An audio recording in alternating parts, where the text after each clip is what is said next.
So I shared the first video was about honesty and truth. And in that video, I indicated that the next one would be about mindset, because that's super important. Mindset is how we go about things, the narrative we tell ourselves.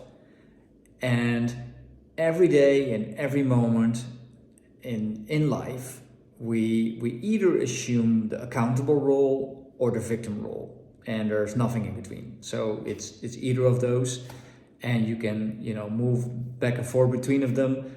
But you'll see, if you look around, that most people spend a lot of time in the victim role, victim mindset, because the victim mindset is being typified by a number of characteristics.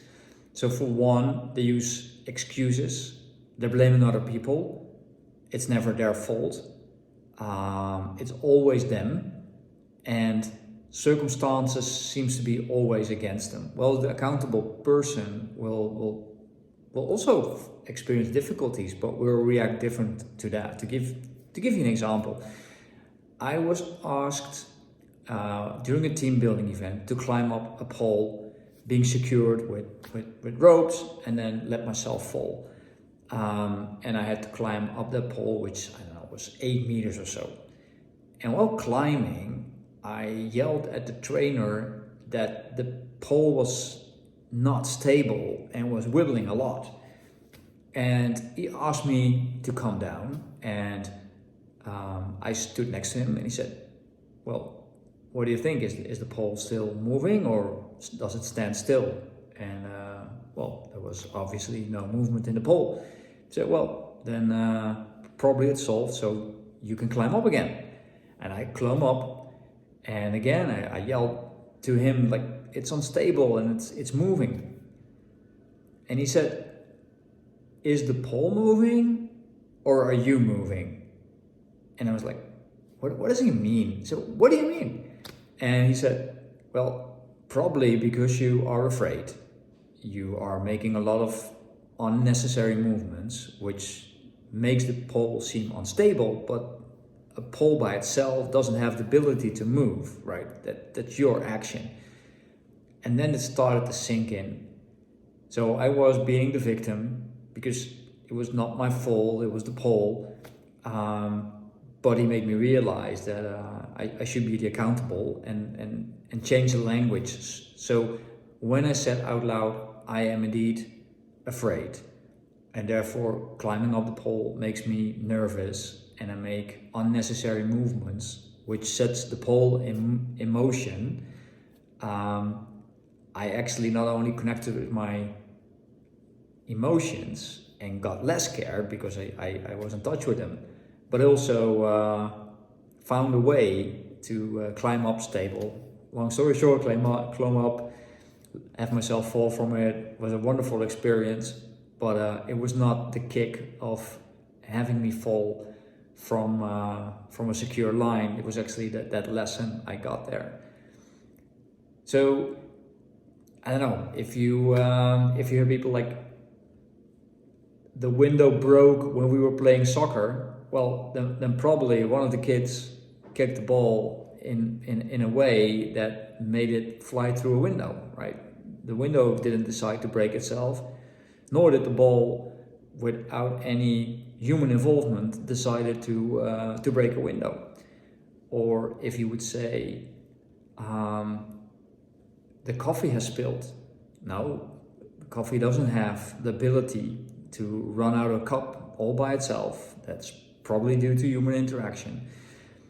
And the point here is, the very moment we understand the kind of language we use and how we can change it, we put ourselves at the driving seat.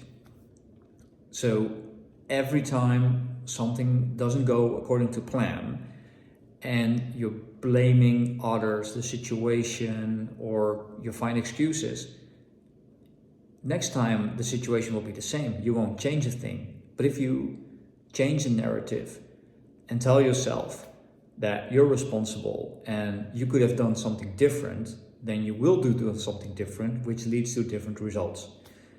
So if you stay in the victim mindset, you will not change a thing, because it was not you, it was the environment or the coffee or whatever.